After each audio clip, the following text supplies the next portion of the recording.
سلام دوستان عزیز، بازم خوش آمدین به یوتیوب چینل ما.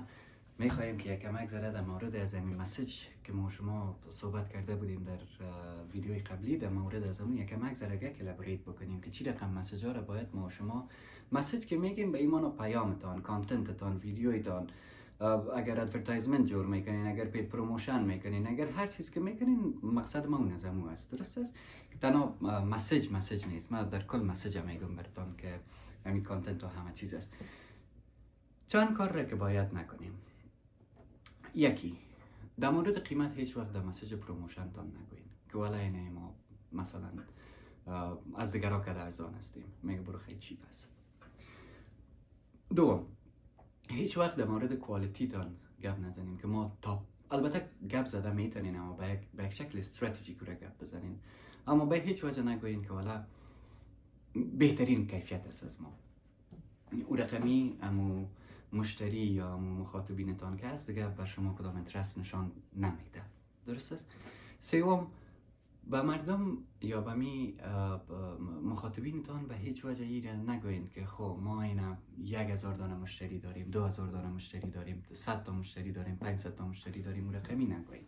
اگر میخواستین که بگوین که ما اینا مثلا این قدر 1000 2000 دانه مشتری داریم یا 500 دانه مشتری یا 600 دانه مشتری داریم، شما به این شکل بگوین.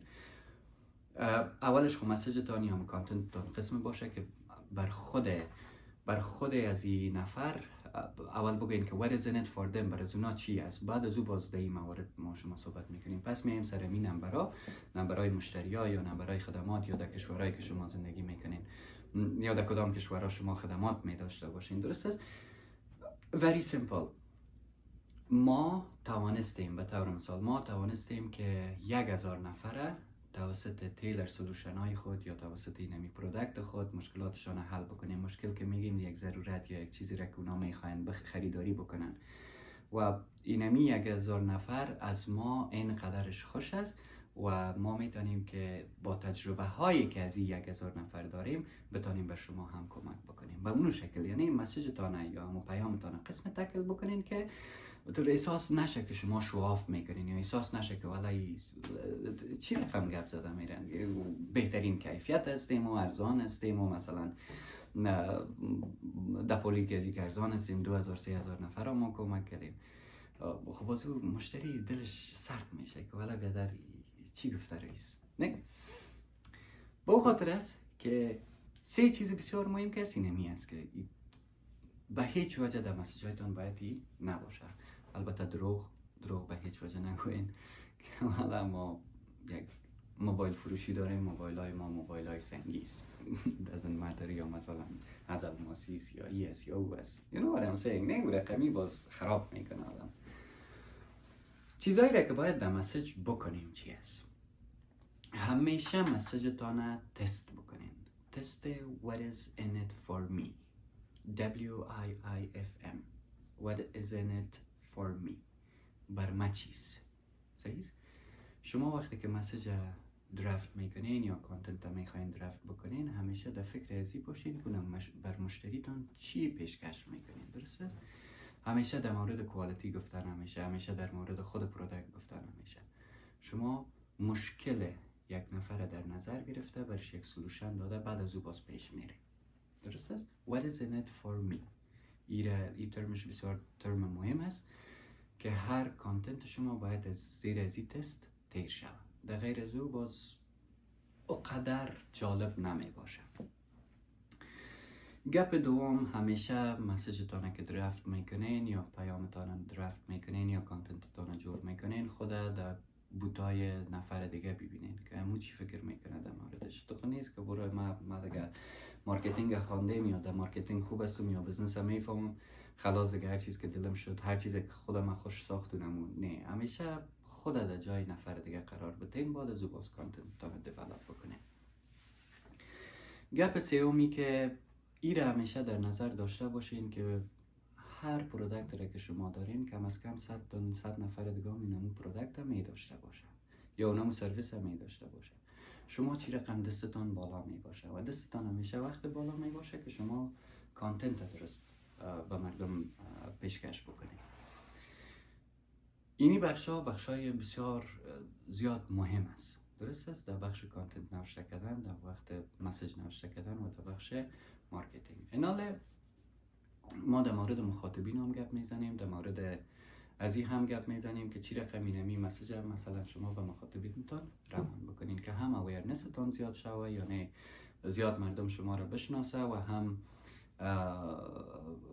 شما از این کانتنتی که به مردم پیشکش میکنین اونا خوش باشن یا لید جنریت شه یا طرف شما بیاین. درست است؟ و همیشه اکسایتمنت داشته باشین در بین مسیجایتان، هیچ وقت بورینگ نباشین.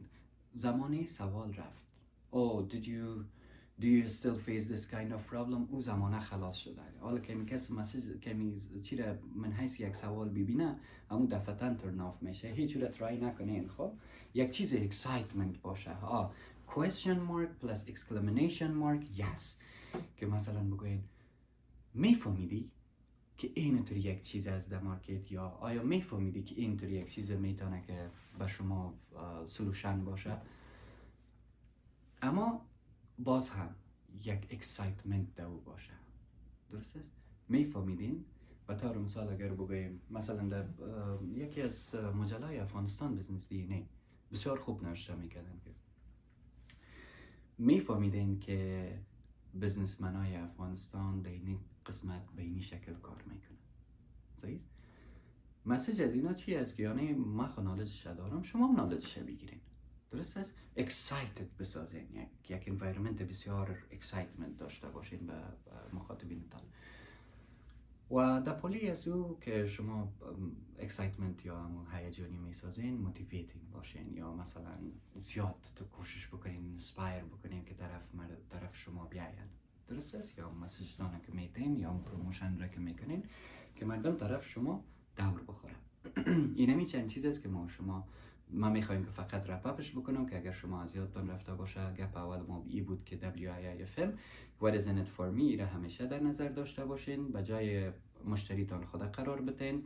اکسایتمنت در صدایتان باشه یا در مسیجتان باشه یا در نمو ایمیلتان باشه، و همچنان موتیویشن باشه که همیشه موتیویتینگ باشه.